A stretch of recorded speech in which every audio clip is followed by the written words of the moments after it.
బోనాల పండుగ సందర్భంగా మా అక్క చెల్లెలకు అన్నదమ్ములకు ముఖ్యంగా తెలంగాణ ఆడబిడ్డలకు అందరూ కూడా బోనాల పండుగ శుభాకాంక్షలు. ఇలా భాగ్యనగర్ ఈ ఆషాఢ మాసం సందర్భంగా భాగ్యనగర్ గల్లీ గల్లీలో బస్తీ బస్తీలో ప్రారంభమైనటువంటి ఈ బోనాల జాతర తెలంగాణ రాష్ట్ర వ్యాప్తంగా వ్యాపించింది. తెలంగాణ రాష్ట్ర వ్యాప్తంగా కూడా ఇలా బోనాల పండుగను ఒక భక్తియుత ధార్మిక వాతావరణంలో నిర్వహించుకుంటా ఉన్నారు. భాగ్యనగర్లో కూడా ఒక పండుగ వాతావరణం. అన్ని కుటుంబాలు కలిసి ఒక బస్తీలో సామూహికంగా ఆ తల్లికి బోనం సమర్పించడం, మన కష్టాలు తీరుతాయని చెప్పి ఒక విశ్వాసం, నమ్మకం ఇలా హిందూ సమాజం లోపల, హిందూ భక్తుల లోపల ఉంది. కాబట్టి ఇవాళ ఈ పండుగ వాతావరణం నెలకొంది. ఇలా బోనం అంటే అమ్మవారికి నైవేద్యం. అమ్మవారికి నైవేద్యం సమర్పిస్తే ఇవాళ కష్టాలు తీరుతాయని చెప్పి ఒక నమ్మకం, విశ్వాసం. దాంతో ముఖ్యంగా ఈ భాగ్యనగర్లో ఇవాళ మూసీ నదితోని, ఆ నీళ్లతోని ఆ కాలంలో భాగ్యనగర్ ప్రజలు ఇబ్బంది పడుతుంటే ఆ తల్లికి బోనం సమర్పించాలని చెప్పి వాళ్ళ లాల్ దర్వాజాలోని ఆ తల్లికి బోనం సమర్పించడం ద్వారా ఆ ప్రమాదం నుంచి బయటపడ్డామని చెప్పి ఒక నమ్మకం, విశ్వాసం సమాజం లోపల ఉంది. ప్లేవ్ వ్యాధితోని భాగ్యనగరం అంతా ఇబ్బంది పడుతుంటే ఆ తల్లికి బోనం సమర్పిస్తే దీంతో పాటు ఒక సైంటిఫిక్ రీజన్ కూడా ఉంది. ఆ బోనానికి చుట్టూ పసుపు రాయడము, వేపాకు కట్టడము, దీని ద్వారా బ్యాక్టీరియా వైరస్ నుంచి మనం కాపాడగలుగుతామని చెప్పి ఒక విషయం కూడా మనం గమనించాల్సిన అవసరం ఉంటుంది. మరి ఇటువంటి పరిస్థితుల్లో ఇవాళ భాగ్యనగరం అంతా కూడా ఇలా బోనాల జాతర జరుగుతున్నది.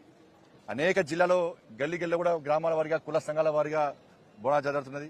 ఒక మంచి వాతావరణం జరుగుతున్నది. కాబట్టి ఈ బోనాల పండుగ సందర్భంగా, జాతర సందర్భంగా ఆ అమ్మవారు ప్రజలను కాపాడాలని చెప్పి, ఆ తల్లిని నమ్ముకునే విధంగా బోనం సమర్పిస్తున్నామో ఆ తల్లి కరుణా కటాక్షలు అందించాలని చెప్పి, ఒక మంచి సమాజ నిర్మాణం జరగాలని చెప్పి, అందరి కష్టాలు తొలగిపోవాలని చెప్పి, అందరూ ఆయుర ఆరోగ్యాలతో సుఖ సంతోషాలతో జీవించే విధంగా ఉండాలని చెప్పి ఆ అమ్మవారిని ప్రార్థిస్తున్నాను. కానీ ఇంకా ఘనంగా జరుపుకునే అవకాశం ఉంది. ఒక ఇంతకుముందే ఒక భక్తుడు చెప్తున్నాడు, సామాన్య భక్తుడు వచ్చి, కోమటివాడ, యాకుత్పుర, చావడి ఆ ప్రాంతాల్లో ఇప్పుడు కూడా బోనాల పండుగ జరుపుకునే పరిస్థితి లేదు, అడ్డుకుంటా ఉన్నారు. మా పండుగలు మేము జరుపుకునే పరిస్థితి అలా పాత బస్తీలో లేదు. మా పండుగలు జరుపుకునే అవకాశం ఉందా లేదా, జరుపుకొనిస్తారా లేదా అని చెప్పి బాధపడే పరిస్థితి. మేము ఇతర ప్రాంతాల్లో బోనాల పండుగ జరిపితే పోయే పరిస్థితి వచ్చింది. మాకు ధైర్యంగా బతికే పరిస్థితి లేదు మాకు అని చెప్పి చెప్తున్నారు. కోమటి వారికి సంబంధించి ఒక భక్తులు వచ్చి, నేను చెప్పినా వచ్చేది మన ప్రభుత్వమే. యాకుత్పుర, కోమటివాడ, ఈ వాడ ఆ వాడ కాదు, పాత బస్తీ, ఈ బస్తీ, ఆ బస్తీ కాదు, గల్లీ గల్లీలో బస్తీ బస్తీలో బోనాల పండుగను అధికారికంగా ఘనంగా జరుపుకునే అవకాశం రావాలంటే ఇక్కడ హిందూ సమాజం గురించి ఆలోచించే ప్రభుత్వం, అన్ని వర్గాలను సమానంగా చూడాలని చెప్పి కూడా ఆలోచించే ప్రభుత్వం ఇక్కడ ఏర్పడాలి. తప్పకుండా మన ప్రభుత్వం వస్తుంది. మీరు ప్రశాంతంగా పండుగ ధైర్యంగా పండుగ జరుపుకునే అవకాశం కల్పిస్తామని చెప్పడం. ఎందుకంటే ప్రభుత్వాలు మారుతున్నాయి, కానీ ఈ వివక్షత, ఈ సంతుష్టీకరణ మాత్రం ఇక్కడ అవతలేదు. అలా బాత బస్తీలో బోనాల పండుగ నిర్వహించడానికి 24 దేవాలయాలు కమించి ఒక దేవాలయ కమిటీ ఉంది. ఇవాళ కేవలము 8 దేవాలయాల పేరుతోని 5 లక్షల రూపాయలు ఇచ్చింది ప్రభుత్వం. 5 లక్షలు, 5 लाख 5 lakhs ప్రభుత్వం చాలా గొప్పగా ఇచ్చింది. 5 లక్షల రూపాయలు పిచ్చమెత్తుంది. ఇప్పుడు ప్రభుత్వం మారింది, కానీ హిందువులు ఆడుకునే పరిస్థితి ఇంకా ఉన్నది. హిందూ సమాజం ఆలోచించాలి. బోనాల పండుగకు వచ్చి పేపర్లకు ఫోజులు ఇచ్చి ఘనంగా చెప్పుకోవడం కాదు, ఆ తల్లికి, ఆ తల్లి సేవలో ఉన్న సమాజానికి ఏ విధంగా సౌకర్యాలు కల్పిస్తున్నాం, ఏ విధంగా భక్తులందరూ ఘనంగా నిర్వహించే అవకాశం కల్పిస్తామని చెప్పి పాలకుల మనసుకు తెలిసి ఉండాలి. ఒకసారి ఆత్మవిమర్శ చేసుకోవాలి. 33 కోట్ల రూపాయలు రంజాన్కి ఇచ్చారు. అడిగినావా మేమన్నా? 33 కోట్ల రూపాయలు రంజాన్కి ఇచ్చారు మీరు. ఇవాళ 33 కోట్ల రూపాయలు. హైదరాబాద్ బోనాల పండుగ ఇచ్చింది 5 లక్షల రూపాయలు, 5 लाख 5 lakhs 33 crores వాళ్ళ రంజాన్కి ఇచ్చారు. వద్దలే, ఇచ్చుకోరి, ఇంకా 10 కోట్లు ఇచ్చుకోరి. ఇందులో ఏం పాపం చేసిన వాళ్ళ? తెలంగాణలో రంజాన్ పండుగ మాదిరిగానే గణేష్ ఉత్సవాలు జరుపుకుంటారు కదా, భవానీ ఉత్సవాలు జరుపుకుంటారు కదా, హనుమాన్ జయంతి ఉత్సవాలు జరుపుకుంటారు కదా, బోనాల పండుగ జరుపుకుంటారు కదా, శ్రీ వెంకటేశ్వర స్వామి ఉత్సవాలు జరుపుకుంటారు కదా, అనేక పండుగలు జరుపుకుంటారు కదా. ఇచ్చింది ఎంత? చిప్ప చేతికి ఇచ్చింది. వాళ్ళ అడుక్కునే పరిస్థితి. ఇలా భాగ్యలక్ష్మి అమ్మవారు చాలా పవర్ఫుల్ టెంపుల్. ఏమిచ్చారు? భాగ్యలక్ష్మి అమ్మవారు ఒక భారతీయ జనతా పార్టీకో లేకపోతే ఇంకో మా నాయకులకా గుడి చెప్పిన గతంలో ఇప్పుడు మళ్ళీ చెప్తున్నా.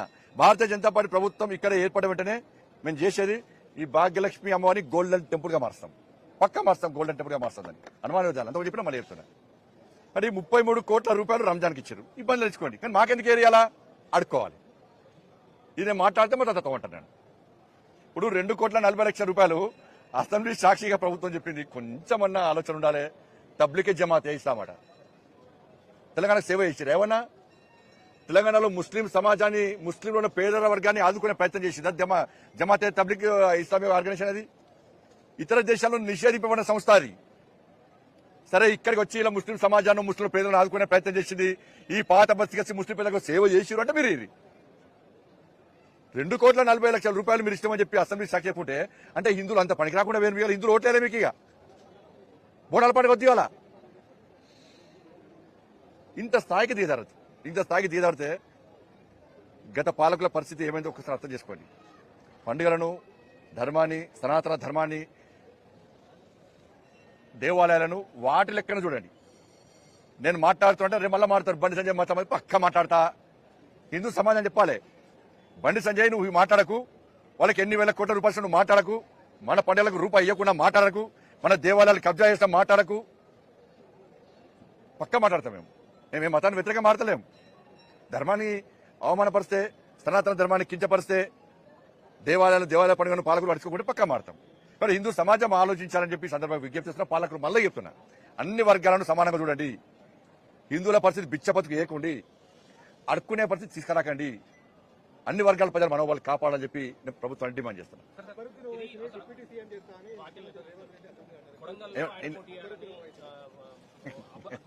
ఎవరన్నారు?